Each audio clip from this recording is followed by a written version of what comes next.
En este video hablaremos nuevamente de generadores, en este caso un generador tipo paralelo que es llamado generador shunt o también conocido como de derivación. Aquí podemos ver el esquema del generador paralelo que lo conforma un motor inductivo trifásico que lo alimenta la línea A, línea B y C, que como es un motor pues genera rotación en este cilindro del medio para que ese giro pues lo obtenga el generador y a las salidas pues tener corrientes y voltajes a la carga. Y aquí en estas dos terminales es donde conectaremos en paralelo las resistencias variables.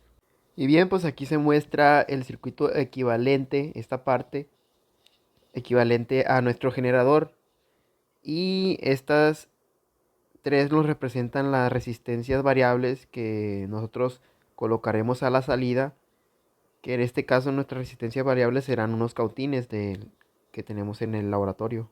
Una vez analizando el circuito, vemos que tenemos una caída de voltaje que es generada por la IA y la resistencia de armadura que tenemos que tomar en cuenta.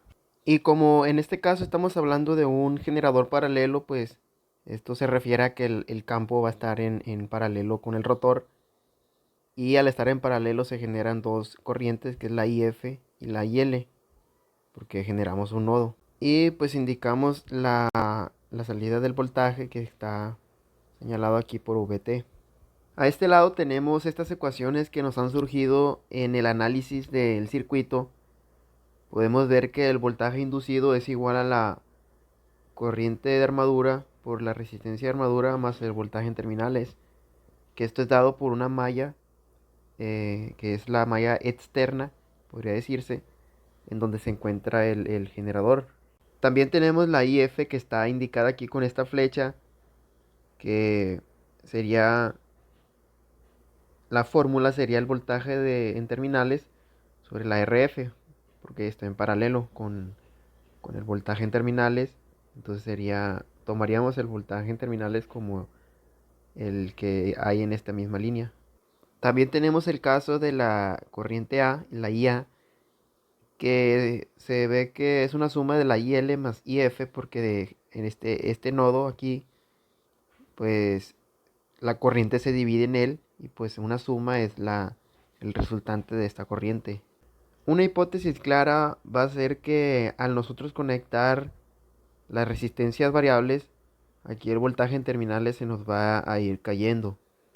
Durante el proceso en el que añadiremos los cautines, el voltaje de terminales va a ir disminuyendo, por tanto la IF va a ir cambiando caso con caso.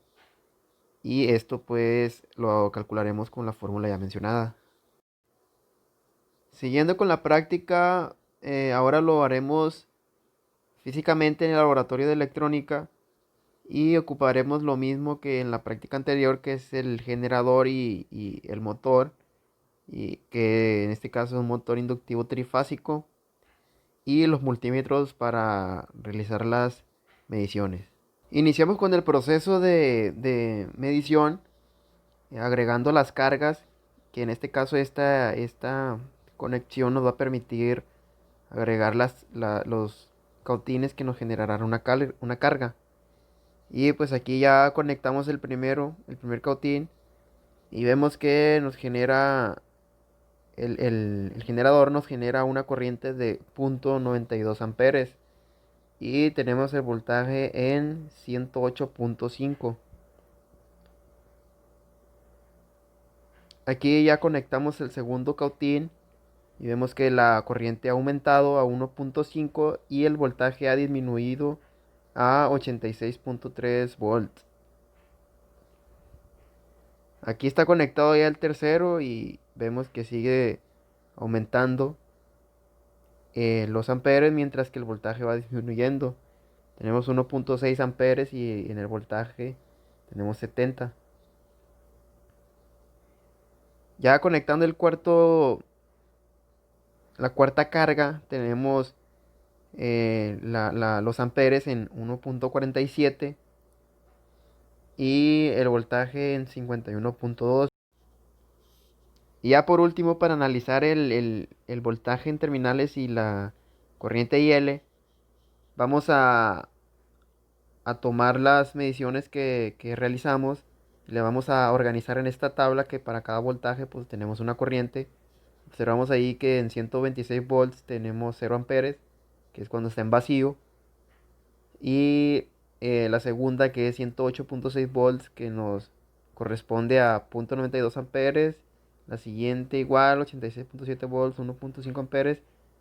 Y la última 69 volts a 1.6 amperes.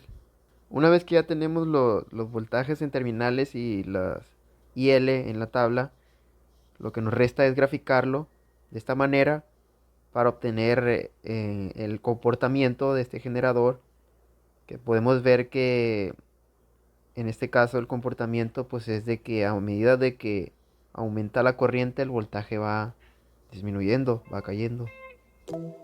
Y bueno, aquí concluye la práctica número 7, que lleva por nombre generador paralelo.